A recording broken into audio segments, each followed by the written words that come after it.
Machine. Welcome to the Paint Place. You're watching Roland and Boss TV.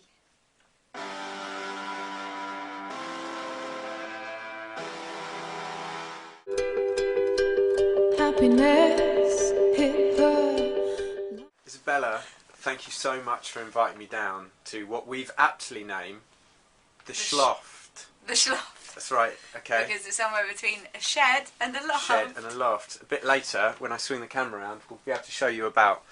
But thank you so much for letting us down. Oh, my pleasure. Now, it's really a pleasure to have you here. Oh, well, what a lovely thing to do near Christmas time. And you've just been nominated for a Grammy. Yes. Am I allowed to talk about that? Yeah, absolutely. How exciting is that? Yes, I am a Grammy-nominated songwriter. Woo! Whoop, whoop. Florence and the Machine. Nice. So that's very exciting. Yeah, it's been a crazy year. Obviously, we want to talk a bit about Florence and the Machine. Yeah. You being the machine. Yeah.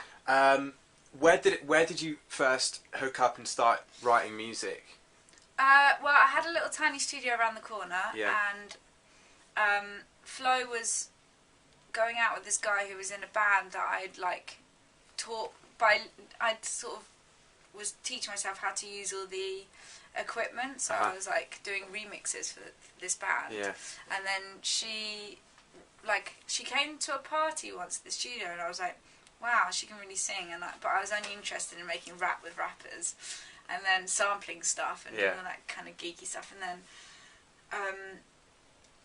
one day I kind of got a bit fed up with it. I was just like, I want to hang out with a girl in the studio and do something girly and like make a pop song, because I love R&B as well, and I loved Beyonce and Destiny's Child at the time, and like grew up with Madonna as well.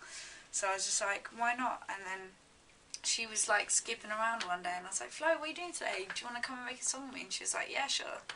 So I literally gave her this weird programmed beat that I'd made, and she sort of picked out of a few of them, and then sat down and wrote these lyrics. And then when she sang, she was like literally trembling, and it was like, oh, you're going to be a superstar, let's make an album. So, you got the Juno DI. I love this guy. You love that guy. This is my best friend. Tell me about that guy. We've written a lot of music together. Okay. I've pretty much written everything in the last year on this. Like, for me, so going from having, like, these kind of hip-hop roots, like teaching myself the piano again with Flo, and then starting to work with other people when I'm not working with her. So using the piano the whole time. I've just kind of, I don't know, I've always felt as well that having, like, the song is really important for me. Like, it's all cool that, people make these amazing sounding records, but then you can't hear anyone singing over the top of it. Yeah. So, and I'm lucky that the first artist I really worked with that wasn't a rapper was Flo, because she's got such a beautiful voice. So it was just, we kind of learnt together about making songs. So I now try and use this as a basis for everything.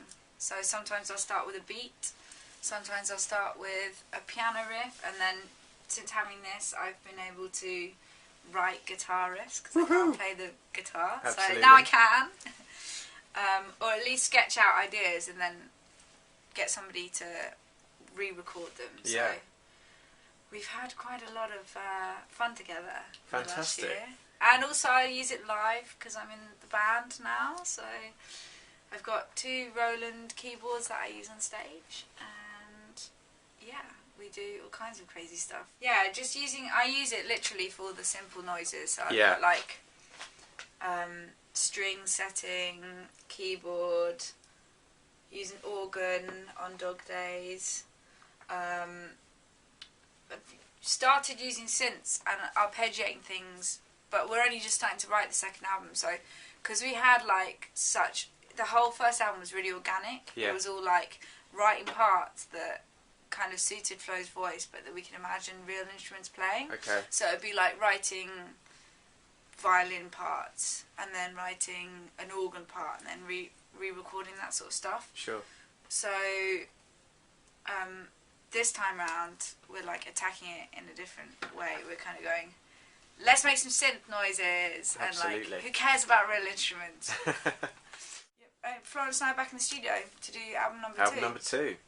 So have you got a load of tracks that are written that you're working on and need to whittle down, or is it just the writing process again? Starting from scratch. So we've done a big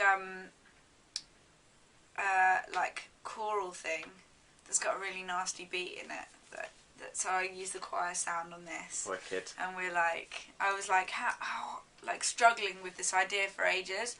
It was a vocal that we recorded on the line-in of my mic when we were like wasted on a tour bus going from Belgium to Amsterdam. We stayed up all night and recorded this vocal. Like literally, she was singing at my laptop, and it was so lo-fi. And Sure. then they were like, "Oh, you got to come up with some ideas, you know, before you get in the studio with Flo." So I kind of turned it into this like big epic, like a prayer kind of with a big nasty beat in it. So we finally turned that into a song last week, and it's sounding really good. So Right. that's a good start. Then I've written another track that she's yet to sing over, but she was a bit afraid of it because she was like, "Oh, it sounds like Take That, just sing on it." And I was like, "Come on, Flo, can't you do something nice?" She's like, "It's too nice, I have to sing something nasty over the top of it." I was like, "No, you don't. Come on, just do something really lovely." Embrace the niceness. Yeah, and so I think I finally persuaded her. So I'll play you that, and Sure. she's going to do something over the top of it. And then she wants to do a waltz, so we're going to try and do that back in the studio with her on Monday. So Fantastic. hopefully we'll have some new toys to play with as I'm well. going to say, in probably about 2 hours' time, you're getting yourself the SHO1, the Gaia, and the new Juno GI. Yes. So hopefully... Which fits in with the whole trying to do things a little bit more synthy and Sure. like less, I don't know, less music-y, if that makes sense. Of But course without it makes sense. still... We know with what it- you're on about. with it still being music. Wicked. Fantastic. Well, let's have a look at the keys. Yeah, Bright Brass sounds really good. Favourite patch? Well, obviously, Tom, who plays the harp in Florence and the Machine, is a good friend of mine. But actually, I've picked out the harp setting on the keyboard, and I was like,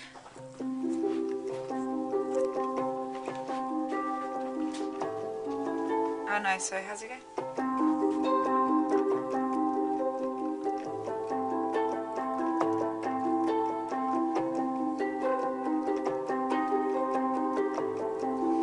Such a beautiful instrument. And Because it that's quite a sounds so- signature sound for Florence. Yeah, so it all came from like... Sorry.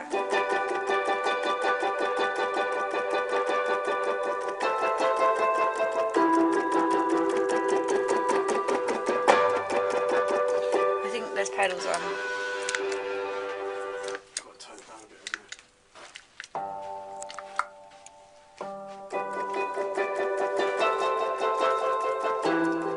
That was all like me on the keyboard.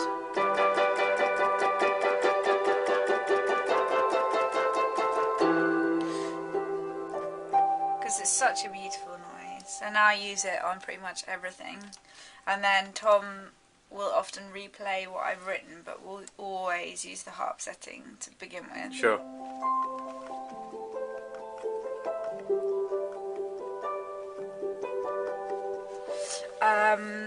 Strings. If we want to layer up strings, we'll often use this guy. There we go. No. Big fan of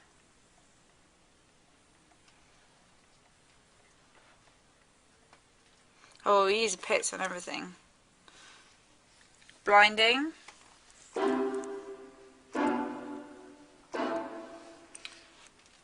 Also, the violins. Here we go. Trying to think. Yeah.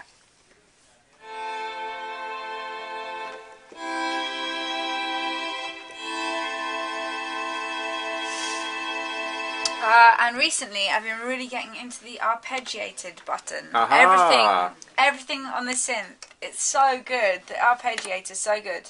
So since we've been trying to do things, hold on a sec. get all the way back down. Can you tell us a bit about what that does? Yeah, just kind of like chops the noise up and then plays it. So, for example, hold on.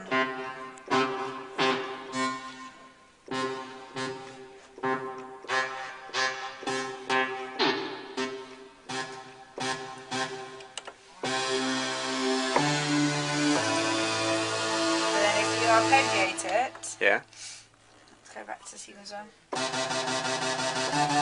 Yes. Tiny Temper, Eat Your Heart Out.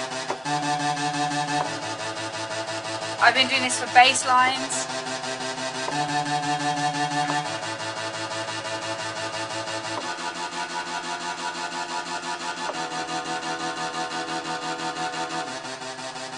So that's like, I arpeggiate everything. I was about to flow over the top of that. I mean, you know, you cut me short. And then, so I've just written a song as well for Flo that she's going to sing over the top of.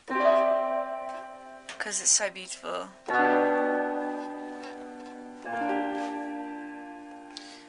Just a piano, like straight up piano, just this 88 stage grand, and then but through the chord memory button. Sounds so nice.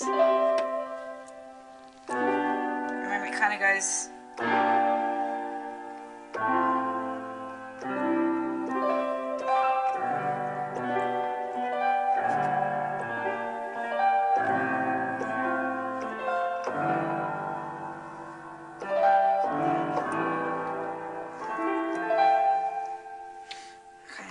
Oh yeah, it goes back up again.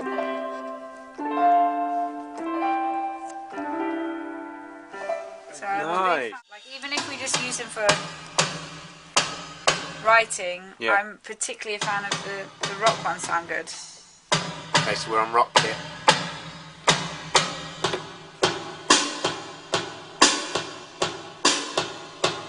Nice reverberated snare, which I have like literally used on everything. So much fun. And we've got some pedals set up here that we know you've These- been using on your new project. New project, The Life, the Love and the Grateful. Graham's been hammering them with the guitar sound, so I've been writing riffs on the keyboard, and then Graham's been hammering them. Hold on. And we've just set them up It's kind of to go like a through the sort of- keyboard. Hold on, I'm getting into the nice noises. Ah, acoustic guitar as well, just Okay. you know, to enjoy my Stairway to Heaven moments. It's really fun because it's got loads of really good guitar sounds on it, and if you're clever about it, you can write things without needing a guitar player, which is awesome.